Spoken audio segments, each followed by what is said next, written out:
ఓం నమో వెంకటేశాయ. ఈరోజు ముఖ్యమంత్రి ఆదేశాల మేరకు నేను అమరావతి రైతులతోని చిట్ చాట్ కోసం వచ్చాము. నేను వస్తూ నాతోటి బోర్డు సభ్యులను కూడా ఇక్కడికి తీసుకురావడం జరిగింది. దీని ముఖ్య ఉద్దేశం ఏంటంటే మిమ్మల్ని అందరినీ మోటివేట్ చేసి మొట్టమొదటిసారిగా అమరావతిలో శ్రీనివాస కళ్యాణం జరుగుతుంది. మీ అందరినీ పర్సనల్గా ఎవరైతే జేఏసీ నాయకులు ఉన్నారో వాళ్ళందరినీ స్వయంగా వచ్చి ఇన్వైట్ చేద్దామనే కార్యక్రమంలో వచ్చాను. ఈ లోపల మీరందరూ నాకు సన్మానాలు చేసి నన్ను ఉక్కిరి చేశారు. నేను ఎక్స్పెక్ట్ చేయలే ఇవన్నీ కూడా. ముఖ్యంగా ఎప్పుడైతే గత ప్రభుత్వం 3 రాజధానులు అన్నదో ఆ రోజు నుంచి దానికి ముగింపు పలికే వరకు నేను మీ అందరి వెంట నడిచాను. ఎందుకంటే 35,000 ఎకరాలు ఒక చంద్రబాబు నాయుడు గారి పిలుపు మేరకు ఇచ్చారంటే మీకు ఆయన మీద ఉన్నటువంటి గౌరవం, అభిమానం, నమ్మకం అది ఎప్పటికీ చెరిగిపోను.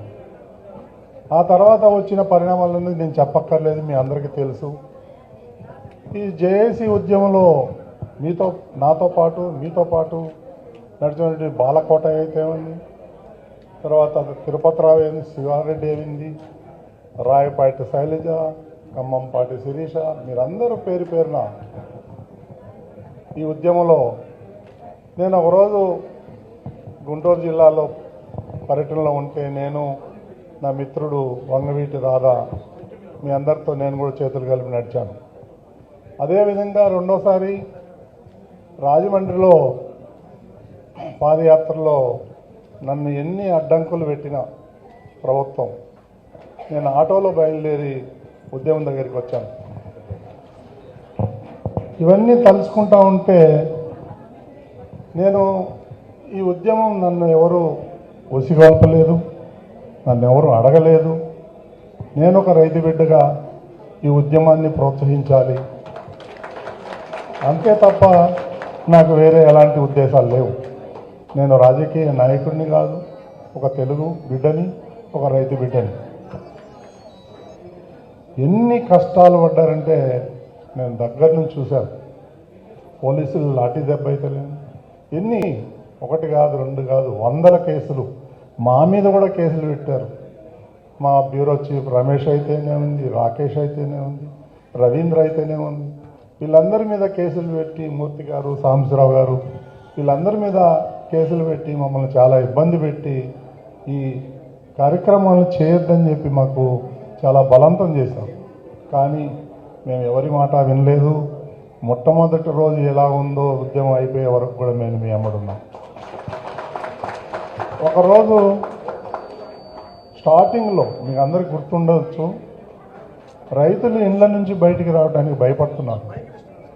ఈ రాక్షస పాలనలో వాళ్ళు ఏం చేస్తారు అనేది భయపడుతూ ఉంటే నేను ఆ రోజు మా దగ్గర ఉన్నటువంటి 8 ఓబీ లైవ్ వ్యాన్లని మొత్తం అమరావతి అంతా అన్ని గ్రామాలు వాటిని పెరడ్ చేయించడం జరిగింది. ఓ రోజు ముఖ్యమంత్రి నారా చంద్రబాబు నాయుడు గారు అడిగారు, దాని ఉద్దేశం ఏంటి, నువ్వు ఎందుకు అట్లా తిప్పావని. లేదన్నా, నువ్వు మన రైతులు చేసే ఉద్యమానికి ప్రోత్సహించాలి, వాళ్ళకి మనోధైర్యం కల్పించాలి. మాకేమన్నా జరిగితే ఇక్కడ మీడియా ఉంది, ప్రపంచానికి తెలియజేస్తారనే ధైర్యం నింపాలని చెప్పి చేశాను తప్ప నాకు ఎలాంటి ఉద్దేశం లేదు. అప్పుడు నన్ను భుజం తట్టి ప్రోత్సహించారు చంద్రబాబు నాయుడు గారు. ఇవన్నీ కలుసుకుంటూ ఉంటే ప్రపంచంలో నేనైతే వినలేని ఇలాంటి రైతుల ఉద్యమం ఒక మహోద్యమం. ఇది ఈ రైతులు గార్చిన కన్నీరు ఏదైతే ఉందో దాంట్లో రాక్షస ప్రభుత్వం కొట్టుకుపోయింది. మీరు చేసిన కృషిలో మేము 0.5% కూడా లేదు. ఎందుకంటే మీరు పడ్డ కష్టాలు, మీరు అన్ని భూములు ఇచ్చి, ఇంత విలువైన భూములు ఇచ్చి మీకు ఎందుకు ఈ బాధ అని కన్నీళ్ళు పెట్టుకున్న రోజులు కూడా ఉన్నాయి. కాబట్టి నేను మిమ్మల్ని అందరినీ మోటివేట్ చేసి జేఏసీ నాయకులందరినీ పిలిచి వాళ్ళతో చిట్చాట్ చేసి శ్రీనివాస్ కళ్యాణానికి ఆహ్వానం పలకాలనే ఉద్దేశంతో నేను ఇక్కడికి వచ్చాను. కాబట్టి మీరందరూ దయచేసి చంద్రబాబు నాయుడు గారు పట్టుదలతో బ్రహ్మాండంగా చేయాలా. 25-30 వేల మందికి ఏర్పాట్లు చేస్తున్నాం అక్కడ. కాబట్టి ప్రతి ఒక్కరూ ఏమనుకోకండి. ఇప్పటికే మీ ఇళ్ళకి అందరికి కూడా ఇన్విటేషన్ పంపించడం జరిగింది. ఎవరికన్నా రాకపోతే ఇక్కడ ఉన్నటువంటి మన జేఏసీ నాయకులను అడగండి, వాళ్ళ ద్వారా మీరు ఇన్విటేషన్ తీసుకోండి. ఇన్విటేషన్ లేకపోయినా పర్వాలేదు, గ్యాలరీస్ చాలా బ్రహ్మాండంగా ఏర్పాట్లు చేస్తున్నాం. వాళ్ళందరూ వచ్చి అన్నప్రసాదాలు తీసుకొని వెళ్ళి ఆశీర్వదించాలి. ఈ అమరావతి రైతులు ఉద్యమం సక్సెస్ అయినందుకు మొట్టమొదటిసారిగా ఇక్కడ శ్రీనివాస్ కళ్యాణం జరుగుతుంది. చంద్రబాబు నాయుడు గారు ఉద్దేశం కూడా అదే, ఇక్కడి నుంచి స్టార్ట్ చేద్దాం అమరావతి నుంచి అని వారు ప్రోద్బలం. ఇలా చేయాలి అలా చేయాలని ఒక 5 మంది మినిస్టర్లతో ఒక కమిటీ వేశారు.